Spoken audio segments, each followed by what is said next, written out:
The only thing that should stay in the barrel is pickles or bourbon, not your golf swing. Your golf swing should not stay in the barrel. Ladies and gentlemen, boys and girls, welcome back to My Golf DNA. Today, we're talking about weight shift, weight transfer. We're gonna be laying down the baseline because I want you to know something that's very important to you and your golf swing as you move forward in this process, is that weight shift is gonna start your backswing.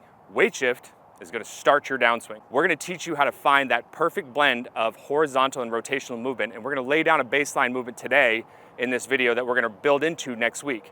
Jason and I have been sitting behind the scenes putting together a very powerful video that's going to teach you how to use your lower body really profoundly in the golf swing through the loading processes and the unloading processes. Because at the end of the day, we can all teach you movements, but can we teach you movement and be able to swing the golf club at the same time? That's what you want to think about. So many of you at home get so technically minded that you lose your way. Today, we're going to help you get past that, because today we're going to help you start out the processes of creating good movement. It's okay to move in the golf swing. It's okay for your head to move. You need to get out of the barrel and start shifting your weight. Let's go ahead and get started now. Okay, there are two things that I want to discuss early on in this process so that you understand exactly what it is that you should be looking for and what you should be feeling. And first thing we're going to talk about is stance width, because stance width plays a pretty significant role in how you're going to shift your weight. Now, the way that I like to establish good stance width is not based off of our shoulders, okay? It's going to be based off of the width of your pelvis. And I like to teach you what that terminology neutral joint alignment really means before we start establishing our baseline stance width and our baseline movement.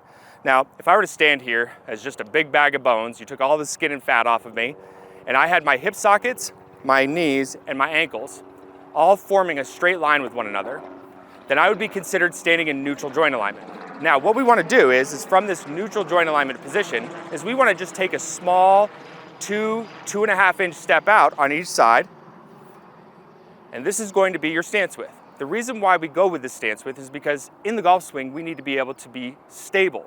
And stable means getting really wide and getting really low, right?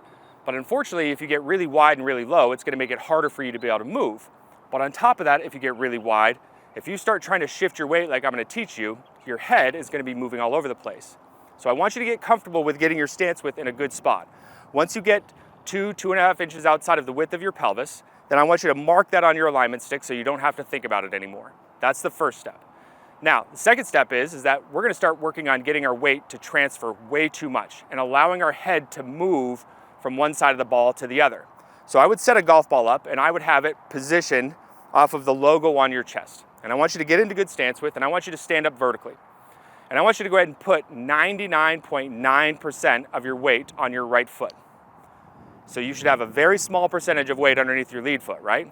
Now what we're gonna do is we're gonna take our lead foot, and you can kind of see how I have it cantered in on the ground here. And I'm gonna take the inside portion of my foot and I'm gonna pull my entire body back over to my lead side. Now, if you start pulling your body back and forth, you will feel some muscle activation here in your adductors. Those are good muscles to have. If you have no awareness of those, here's a simple way for you to get those muscles activated and fired up. You could take your lead foot and start dragging it on the ground over to your trail foot, and do this for a few reps, and you're gonna start feeling what it's like to have these muscles start to contract. Once you start to feel those, instead of actually taking your foot and sliding it towards your trail foot, leave it in the ground and use the ground to pull your body over. And you wanna land with 99.9% of your weight underneath your lead foot. In order to do that, I want you to watch my head movement. So I'm gonna take my weight and I'm gonna move it back over to my trail side. My head is gonna be moving 5, 6, 7 inches or so, way too much. But we're training your proprioception here. We're getting you comfortable with the idea that there is going to be some head movement and your eyes are gonna have movement. So I just want you to go back and forth here for a second. I just want you to get comfortable with that. Feeling your weight transfer from one side of the ball to the other. And you will feel some activation, like I said, in the upper part of your legs and your adductors. Those are good muscles to have. Once you feel this, and you know that you're doing it right, and you know you're allowing your head to move, now what we're gonna do is we're gonna start dialing it in with what our feet should be doing. Okay, so in step number 2, I want you to understand that in the golf swing, things are moving really quickly and dynamically. And when I say that word dynamic, what we need to do in order to be able to balance out that big horizontal movement that you just saw is create rotational movement inside of that.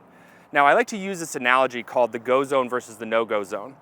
And you've probably heard me talk about it before, and I actually talked about it in the video on step number 1 of this series, where I talked about the feet having this section from the back of the ankle joint all the way up to about where the ball of the foot starts. This section would be your green section of the foot. This is your go zone. Now, just in front of that and just behind it is what we would call your no-go zone. Now, the way the weight is going to work in the golf swing, or weight shift is going to work in the swing shape, is that it's going to work kind of like in almost a figure eight sort of fashion. When you set up at address, you want to be in the most anatomically balanced position that you can be in when swinging the golf club. And so in order to figure out what that true balance feels like, a good way to do this is go back into your stance width and start leaning over your toes and rock it over your heels, and just go back and forth for a second, and then close your eyes and come to rest where you feel like you could stand there all day long and you feel most balanced. What you're gonna find is that a bulk of that pressure is right underneath your ankle joints. Now, when we start to shift and we start to move, what I want you to remember is when we start to move into our trail side, that weight should actually move into the trail foot, but into the trail side of the green section, so to the back side of that green section. You should feel the pressure start to increase back there. On the lead foot, you'll feel the weight sort of come forward in the green section. That's going to allow the hips to start to rotate properly as you're shifting your weight. And so you'll be able to see the weight kind of moving back and forth like this through the feet if you look at good pressure trace. So that's exactly what we're going to focus on here in this step. Now, let's take a look at how we do it. Okay, so now going back to your stance width and all of that crazy movement that I was just having you do, now what I want you to do is I want you to start thinking about your pressure moving through your feet through the go zone. So as I start to shift back to my lead side and back to my trail side, what you're going to notice is that my weight's moving to the trail side of that ankle joint on the lead foot. And as I start to shift back to my trail side, it's moving to the trail side of that go zone on my trail foot. That weight is moving back and forth, and my hands are kind of mirroring that, right? Now, if you look down at my hips while I'm shifting, you're going to see the hips are starting to move a little bit. They're starting to rotate. You should be really focused on how much pressure you're feeling through your feet and where the pressure is moving through your feet. That's what you need to be connected to. 99.9% of my weight on my lead foot, 99.9% of my weight underneath my trail foot, and I can feel it dynamically moving through my feet and the pressure changing and moving forward in my trail foot as it moves back in my lead foot, and vice versa as I start to swing back. That's the movement right there that you're gonna get connected to before we really start dialing this in. So I want you to do this for several minutes. I'm not gonna give you a total number of reps just yet, because what we're doing in these first two steps is we're giving you the awareness, creating good stance width, creating lots and lots of robust movement, then starting to figure out our way how to move it through our feet. And now, in step number 3, we're gonna really start dialing this in to perfection. Okay, so here we are. You just got yourself warmed up. Now you're ready to start the working reps. Working reps are the ones that I want you to have a whole lot of focus on. What you're doing in steps number 1 and 2 is just basically getting yourself connected to this really, really big movement that now we're gonna get ready to tone back. So you need to make sure that you're very cognizant of the idea that your body, including your head, is gonna be moving in the golf swing. But now, what I'm gonna give you is some checkpoints to look for when you're doing this to tone it back into a world of perfection. Now, the first thing I want you to understand is that the maximum that the head is going to move in this drill when you're dialing it in is about 1 inch to 1.5 inches or so off the golf ball early. Okay, so 1 inch to 1.5 inches or so. In transition, when you start to transfer your weight back over to your lead side, your head is gonna come fully back into its position, if not slightly in front of where it started. That's the first checkpoint. So you're gonna measure this through your head. So I encourage you to use a camera or a mirror to make sure that you're doing this right. The other 2 checkpoints that I want you to be aware of are the load line and the unload line. Now, when we make our takeaway and our backswing start to happen, I want you to think about a small shift to your trail side, but a big shift to your lead side. So the line that I want you to use is if you were to draw a line up from the center of your ankle from an address position, face on, what you should see is about a 1 inch gap between the thigh and that line. You should be shifting to that line to get your golf swing started. So your right thigh should be moved up against that line. Now, if you focus on that movement and where the weight is moving to in your trail foot, back towards the trail side of that green section, it's gonna make that movement look very dynamically. Now, on the opposite side, when you get back over to your lead side when the rep is finished, what you're gonna look for is that the lead hip socket, the lead knee, and the lead ankle form a straight line with one another. Your lead shoulder is also gonna be on top of your lead hip. Let's go ahead and get started. So I've got a ball off of the logo on my chest. Jace, is that in the logo on my chest? Perfect. Okay. We're gonna get our proper stance width. Our weight is gonna be underneath our ankle joints. We're gonna go ahead and get into our golf posture.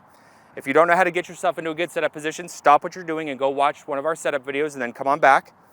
I'm gonna put my arms across my shoulders and I'm gonna make a small 1-inch shift moving into the load line, but I'm gonna feel my weight move back to the trail side of that green section. And all I'm gonna do is keep my trail leg very, very still and just gonna turn my body just over 45 degrees or so. Now from here, what I'm gonna do is I'm gonna use those same leg muscles in my lead side, and I'm gonna allow my head to come all the way back to where it was when it started. I'm gonna pull until my head gets there, and now my hip gets back into neutral. You wanna stop your head from moving when it gets back to the golf ball or slightly in front. What you're gonna notice is that because I stopped my head from moving, is that my tilt started to increase ever so slightly, but you can notice here that my lead side moved into neutral joint alignment. Lead hip, lead knee, lead ankle, and lead shoulder are pretty well stacked right on top of one another. That little small movement is the entire drill. And I know it feels like, that's it? Trust me, get good at this, and the rest of what I'm gonna teach you in next week's video is gonna be a whole lot easier. You wanna establish good baseline movement. And a way to measure that is through the load line and the unload line. When you start moving into the unload line, you're gonna be forming that straight line. You're gonna check to make sure that your head moved off the ball, that it moved fully back into position. You get comfortable with this movement and you do it for 500 reps, then it's gonna be a whole lot easier for us to build into it. So let's go ahead and do some reps now, where we go ahead and get our setup position. So we're gonna make a small shift to our trail side, hit turn, use the leg muscles to pull the body, head stops when it gets to the golf ball, and we're just gonna stop into this position of impact. So lead ankle, lead knee, and lead hip socket forming a straight line. That's 1 rep. I want you to stay very slow and methodical and make sure that you get very connected to these movements. Turn into the load line. Okay, use the leg muscles on the lead side to pull into neutral. Head comes back into its original position, stop. Shift into the load line, weight goes back underneath that trail foot. Use my leg muscles. Okay, head comes back into position. Allow your head to move. I would rather have your head get slightly in front of where it started at address than staying too far back.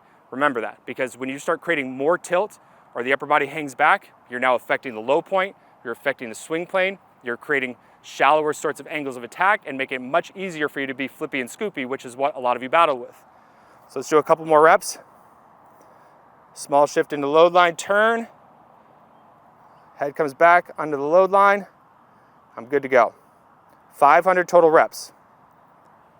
And by the end of the week, you're gonna be able to do it at the speed in which I'm doing it. And you can focus on how the weight's moving through your feet, how much of it, where your head is. You've now just simplified weight shift to the umpteenth degree and you're ready to start taking on the advanced movement. Get comfortable with shifting your weight. Get comfortable how your weight's moving through your feet. Get comfortable allowing your head to move in the golf swing once and for all. We're not teaching you to slide all over the place. We're teaching you how to find the balance of horizontal and rotational force that you need to have to be efficient. Because you want to swing the golf club safely, you want to swing it fast, and you want to be consistent. I know every single one of you wants those things. So you lay down this baseline and you're going to start getting ready for the next video that we've got coming your way. We'll see you guys in the next video. Let's make it a great day.